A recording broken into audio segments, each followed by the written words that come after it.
Mga Vilma,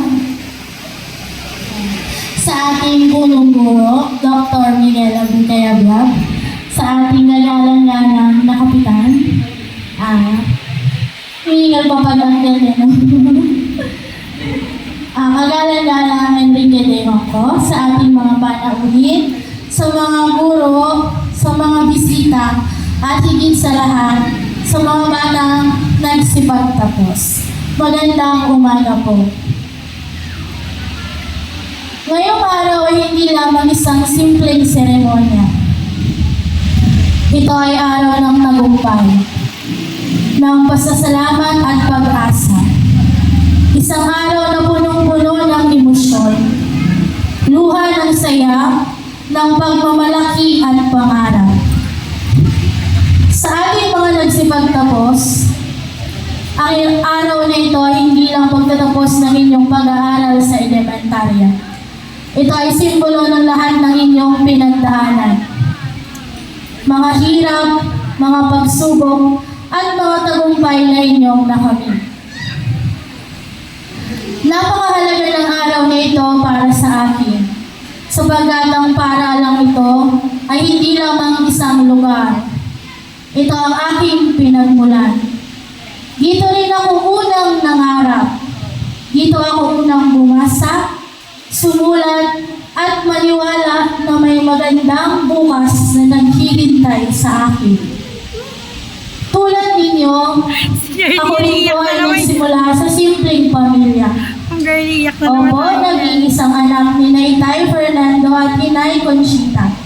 Kaya nga po tingin sa akin mayaman kasi nag-iisang anak. Sa lahat po ng nagsasabing ako'y mayaman, magbilang anghel po kayo. Amen. Yan.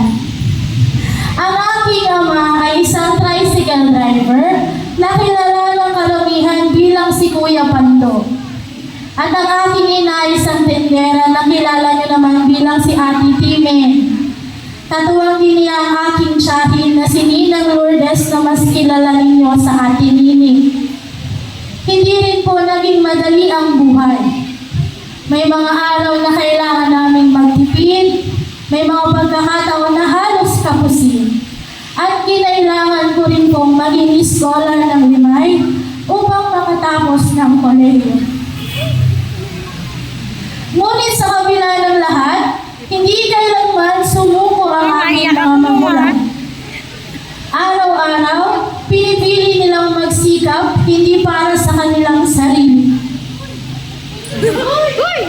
kundi para sa aking kinabukasan. At doon ko natutunan ng isang aral na habang buhay kong dadalhin. Ang edukasyon, ang kayamanang hindi mananakaw ni naman.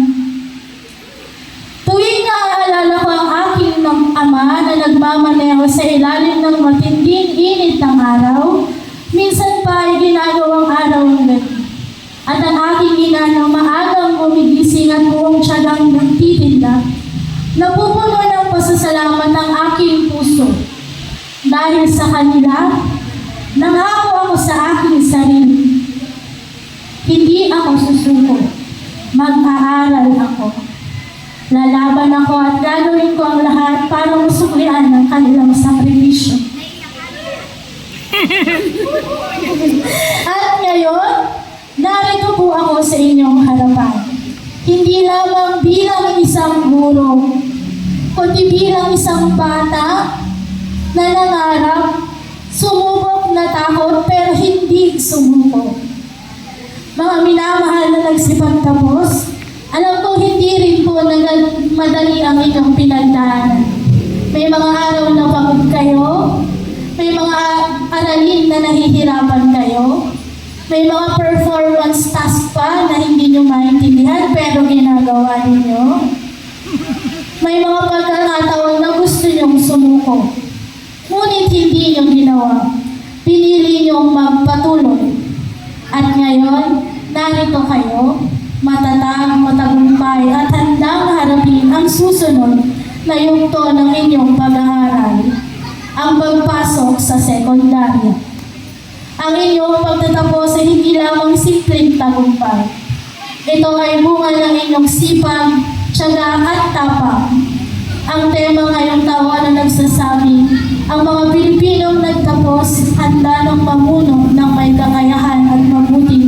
pagkatao.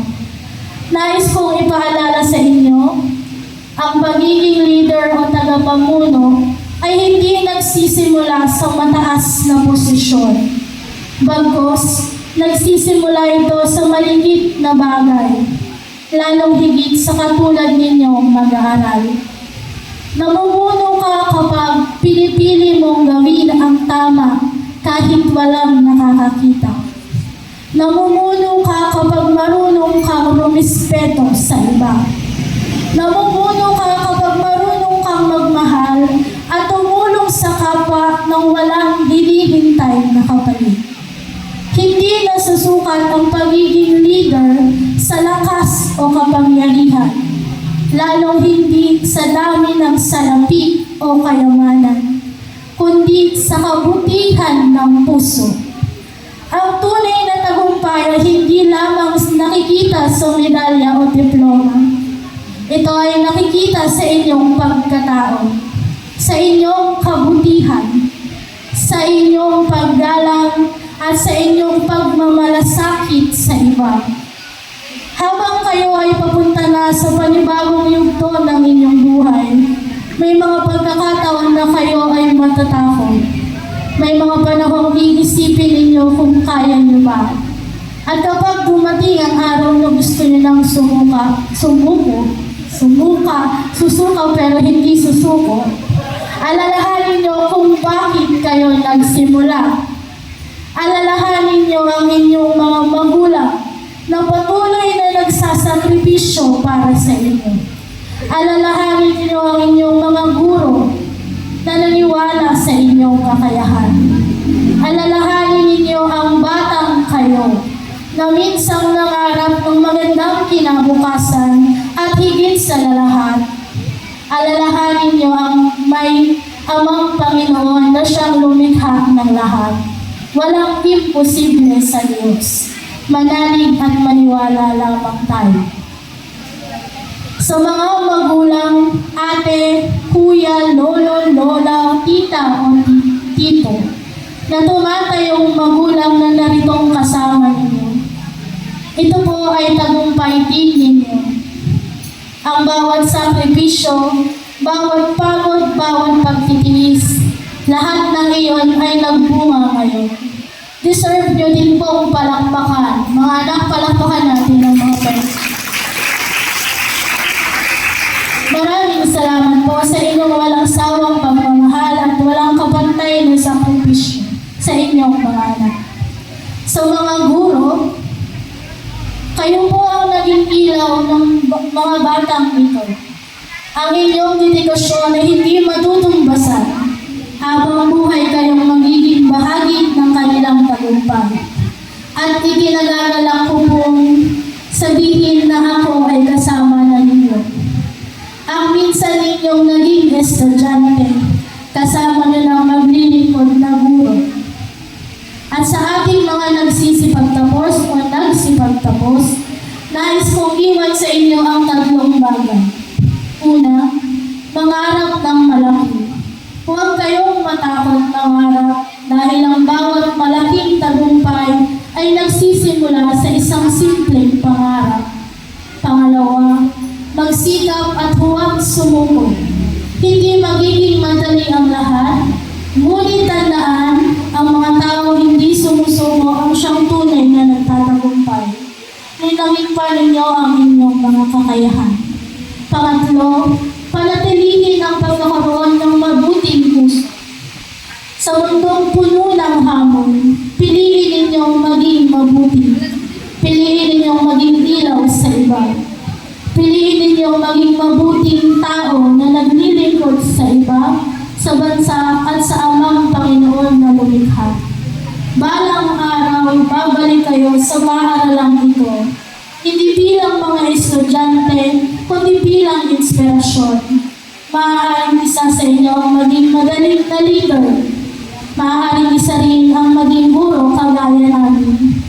At maaaring isa sa inyo ang tatayo rito tulad ko ngayon, upang ikaw naman ang magbigay ng mensahe sa susunod na henerasyon. Mga nagsipagtapos, nagsisimula pa lamang ang inyong paglaki. paglalakbay. Ang kinabukasan ay nasa inyong mga kamay. Kayo ang pag-asa ng ating bayan.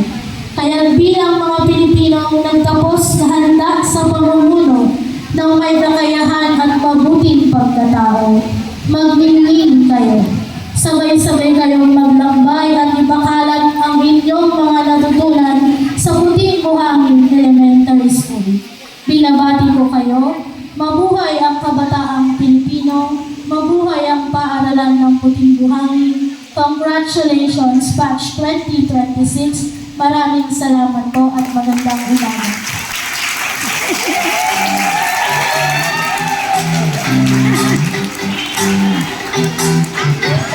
Natin po bigyan ng isang masigabong palakpakan ng ating panawin